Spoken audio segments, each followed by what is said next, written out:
Hey everybody, this is my thoughts on the PC version of the open beta of Call of Duty Black Ops 4's multiplayer component. It does not include the Battle Royale mode known as Blackout. That's going to be coming out later on. And the full game is going to release in October. So between now and then, there's plenty of time for them to iron out the technical issues the game has, which it has a lot of technical issues, with various performance problems, as well as numerous glitches and AI issues with some of the score streaks and such like that. So I'm not really going to talk about that sort of thing too much, and I'm not going to really talk about the visuals or the sound all that much either, but what I am going to talk about is how this particular game works out and how it is compared to previous Call of Duty games. And the easiest point of comparison is going to be with Call of Duty Black Ops 3 because it carries over the Specialist system as well as the Pick 10 and all that sort of thing. So it's very familiar if you've played Black Ops 3 before, except with the removal of the advanced movement system that Black Ops 3 had. So you can't do wall running anymore, you can't do any of that sort of jetpack boosted movement. The only advanced movements you do get are the ground slide, where when you're running you can do a quick slide on the ground, which has been in other Call of Duty games as well. And you can also jump into water and swim around in there and shoot at people through the water and that sort of thing. So on top of this groundwork, they start messing around with a few things. For example, with the Specialist system, you now have not only your Specialist ability, but you also have kind of a Specialist equipment, which is different things like, say, a tactical insertion for Seraph, in addition to the Annihilator revolver she gets, which basically acts as a spawn beacon, so your teammates can actually spawn in right on top of that beacon. Of course, this does have an effect on the actual Create a Class system because, well, there's not much in the way of class customization anymore. Sure, it still has the Pick 10 system, but you're going to find that the vast majority of your options there are simply what weapons and attachments for those weapons you can have. Because your class loadout now consists of 3 perk slots, a primary weapon slot, a secondary weapon slot, a gear slot, and an equipment slot, as well as 3 wildcard slots for you to basically give yourself the additional attachments for your weapons or additional perks on top of the ones you already have. So generally speaking, the wildcards are really not all that useful. And there's only a few really practical loadouts you're ever going to really go with, particularly with the perks. You're going to go with all the stealth perks because it renders the score streaks even more useless than they already are. And with the gear slot, you're probably either going to pick the acoustic sensor, which gives you a ping on your radar and the rough approximation of where the enemy's coming from, or you're going to pick body armor, which is the bane of everyone's existence and everybody hates it, or you're going to pick the health stem, which allows you to heal yourself, because they actually removed the regenerating health from this game. You may think that sounds like a fantastic idea until you factor in that the only way you can heal yourself is through that stem, or if one particular specialist gets to activate their ultimate ability that will overcharge your health. So already, the practical loadouts are pretty limited just from that, but then you throw in the equipment side of things, and that can be either things like frag grenades or Molotovs, as well as a special item, which is basically just the specialist equipment that I mentioned before. So you can either take whatever that special equipment is, or you can sub it out for a more mundane item. Unlike previous games in the series, you can't really get all that creative with your loadouts this time around, and it's all very straightforward,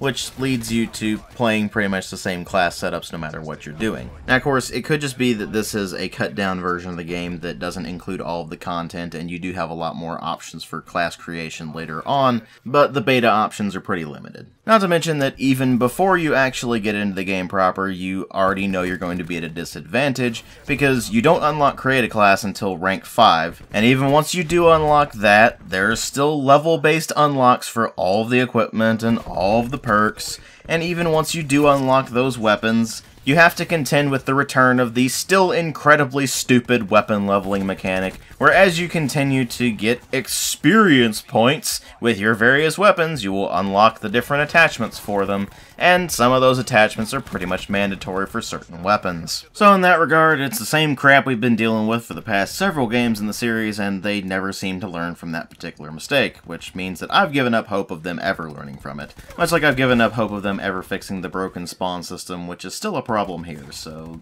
no real surprise there. But what is surprising is how weak the score streaks Scorestreaks are, where they never seem to get very many kills, if even any at all, and more often than not, they just kind of mildly annoy you than the enemy that you're going after them with. So, for example, with the strike team, a lot of times their AI will constantly glitch out and they'll just get stuck on the environment, or they just won't target enemies, and the other auto-targeting Scorestreaks won't really target things either, partly because people are using the various stealth perks, but also because the AI is kind of glitchy on them, which means that the only really useful Scorestreaks are the ones that buff your team up. For example, the UAV, which is much more powerful now because they actually very significantly improve the radar. Now, in addition to just having these dots pop up on the radar, you actually have a field of vision on that radar. So whenever you're running around the environment, you'll see it shifting along with whatever you can see and whatever radius it has. And if enemies are there, then they'll actually pop up in your field of vision, which is nice up until you realize you've been staring at the radar more than you've been staring at the actual gameplay, and that can become pretty nasty. The maps are pretty typical Treyarch fare, which means the 3-lane configuration, and they work okay, but there's nothing really all that special about them in the grand scheme of Call of Duty maps, and at least they're not as terrible as some of the other maps in some of the other games, but that's not saying much. And most of the game modes are pretty much the same as you've seen in previous Call of Duty games, with the exception of the heist mode, which is that both teams are fighting over a bag of cash that they need to bring to the extraction point, and it has a sort of Counter-Strike-esque loadout system where you spend the earned cash in order to get different items for your loadout, except your loadout doesn't reset at the end of a round. And then there's Control, where one team is defending 2 points on a map, and the other team is trying to capture those points, and both teams have a limited number of respawns. So it's 30 respawns, and then whatever team has no more respawns and gets eliminated first is the one that loses. And this big push for the Control and the heist modes kind of amuses me, because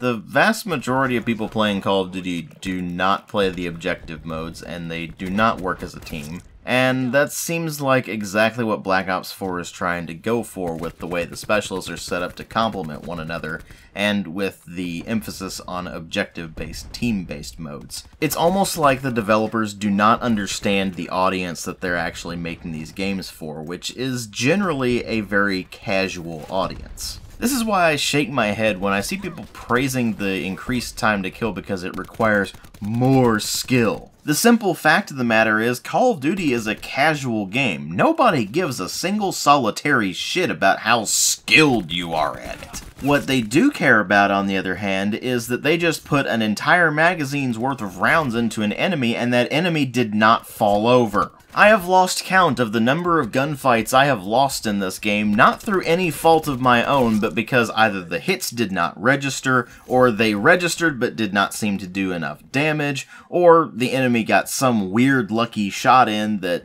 shouldn't have even been possible, and it just ends up being an utterly baffling experience when you're trying to play it. It just ends up being a confusing mess where you're not really sure whether you're doing well because you're just getting really lucky, or if you're skilled at the game, or if it's somewhere in between, and it just ends up being an incredibly frustrating experience as a result. But other than the time to kill issue and the fact that your health no longer regenerates on its own and you have to use that healing stem in order to regenerate your health, it's pretty much just more of the same kind of thing we've seen for the past several Call of Duties. It's still a pretty unbalanced mess, the map designs still aren't very good, the spawns are still a problem, and the create a class system has seen further and further reductions since the past several games. And on top of that, it seems like they don't even know what they're doing with the series anymore. It's like they want to take it in about 4 or 5 different directions. Do they want to make it a Battle Royale game? Do they want to make it a sort of competitive esports game?